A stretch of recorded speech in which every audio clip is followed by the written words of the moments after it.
कहानी। चले रुक करते हैं आज की बड़ी खबरों पर। यूटीवी हरियाणा जैसे कि लगातार सभी पंचायतों में लगातार सभी सरपंच से बात करते हुए फरीदाबाद, बल्लभगढ़ और तिगांव से गांव में जितनी भी समस्या लगातार दिखाते रहे। हमारे साथ भी सरपंच पद के उम्मीदवार सचिन जी हैं। पिताजी लगातार अजीत जी जो सरपंच रह चुके हैं, समाज सेवी रहे हैं, समाज में कई सारे विकास के काम किए गए हैं ग्राम पंचायत सिडोला से। और जानने की कोशिश करते हैं क्या उद्देश्य है। युवा हैं, शिक्षित है, पढ़े लिखे हैं, क्या उद्देश्य से चुनाव लड़ना चाहते हो? हम तो जी बस सिर्फ गांव में जितना कार्य हो सकेगा उतना कार्य करेंगे, जितना विकास हो सकेगा उतना विकास लेके आएंगे। पहले जब हमारे पिताजी सरपंच थे तो वो निर्विरोध सरपंच बने थे। उस टाइम पे जितना काम हमारे गांव में हुआ था बस वही विकास हुआ था, उसके बाद कुछ भी। क्या काम हुआ था उस टाइम में? उस टाइम में सभी तो गांव के पक्के रोड हुए थे, जितने भी कच्ची गली वली थी सभी को पक्का कराया था। सारी जगह नालियाँ बनाई गई थी, हैंडपम्प लगे थे और ज़्यादातर वो लाइटें लगी थी गांव में जितने भी झोड़ वगैरह नालियाँ बनी थी। हाँ जी, बहुत। तो उसके बाद 5 साल के बाद कुछ भी नहीं हुआ था अभी तक। अब वो थे 2014 तक थे। 2009 से 14 तक थे। 2009 से 2014 तक थे। तो पिताजी आपके लगातार समाज सेवा करते रहे और आपका उद्देश्य क्या है? आप क्यों लड़ना चाहते हो चुनाव? हम इसलिए लड़ना चाहते हैं जो हमारे पिताजी ने काम करा उससे थोड़ा सा और आगे बढ़ाना उससे आगे बढ़ाना चाहेंगे हम। समस्या क्या क्या है गांव में? गांव में समस्या यही है, एक तो हमारे हरिजनों में की चौपाल नहीं है, चौपाड़ बनाएंगे। एक गांव में झोड़ कच्चे है वो बनाएंगे, पक्के झोड़ बनाएंगे।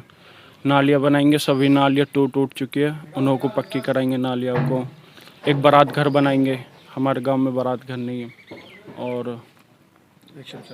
एक शमशान घाट नहीं है, शमशान घाट की बहुत ज़्यादा समस्या है हमारे गांव में। शेड भी नहीं है पर हाँ, कुछ भी नहीं है, बस ज़मीन तो है पर वो शमशान घाट नहीं है, तो वहाँ पर शमशान घाट देंगे। गाँव में स्वास्थ्य और शिक्षा की क्या इंतजाम किए? हॉस्पिटल या स्कूल 12वीं तक के? कुछ भी नहीं है अभी हमारे। स्कूल तो है पर वो नहीं है, हॉस्पिटल नहीं है। हॉस्पिटल तो इस बार कोशिश करेंगे, हॉस्पिटल भी लेके आएंगे। खंभों पे लाइट वगैरह बहुत जगह नहीं है और स्टेडियम वगैरह, डस्टबिन वगैरह हैं? ऐसा कुछ भी नहीं है। जब हमारे पिताजी थे तब कुछ लाइटें लगवाई गई थी तो वही लगी हुई है अभी तक। डस्टबिन भी लगे थे तो वो तभी के लगे हुए, उसके बाद कुछ भी नहीं लगा। तो इस बार हम दोबारा से अच्छी तरह से ज़्यादा लाइटें, ज़्यादा वो कुर्सी भी लगवाई थी पिताजी ने। किस जगह? गांव में हर जगह जगह बैठने के लिए। जी। और यहाँ पे आपके गांव में जो खेलने कूदने के लिए स्टेडियम और लाइब्रेरी है ताकि बच्चे खेल कूद के आगे बढ़े?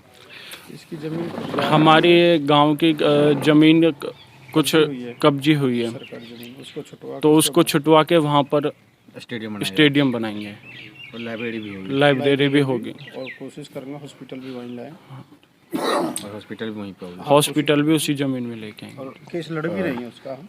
गांव के कुछ ग्रामीण लोग हैं जो बड़े बुजुर्ग हमारे साथ हैं, जो गांव की समस्या आज से ही नहीं लगातार 30-40 साल से जानते हैं।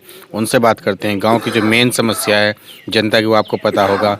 आप बताओ गांव की मेन समस्या क्या है? मेन समस्या हमारी तो जो अभी हमारे सरपंच साहब बता रहे थे, मेन समस्या तो यही है कि हमारे एक तो जो शमशान घाट नहीं है हमारे बुजुर्गों के लिए, वहाँ जाने के लिए रास्ता नहीं है बढ़िया।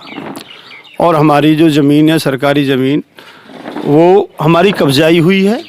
और हमारा है कि हम केस लड़ रहे हैं। हमारे जो अंकल सरपंच साहब हैं पिछले योजना के, अजीत जी, वो उस पर केस लड़ रहे हैं। उसको हम छुटवा कर उस पर हम सरकारी प्लेग्राउंड बनवाएंगे। एक हॉस्पिटल का हमारा अपना है, वो उसी दिन से 2009 से ही जूझ रहे हैं और अपना केस चला रखा है कोर्ट में। उसमें जीत जाते हैं तो एक हॉस्पिटल भी वहीं लाएंगे। एक हमारे यहाँ पशुओं की हॉस्पिटल है लेकिन डॉक्टर अवेलेबल नहीं है, बहुत छोटा हॉस्पिटल है। और हमारा है कि हम उसको भी थोड़ा बढ़ाएं। हमारा यहाँ कूड़ेदान नहीं है, उनको भी लाएंगे।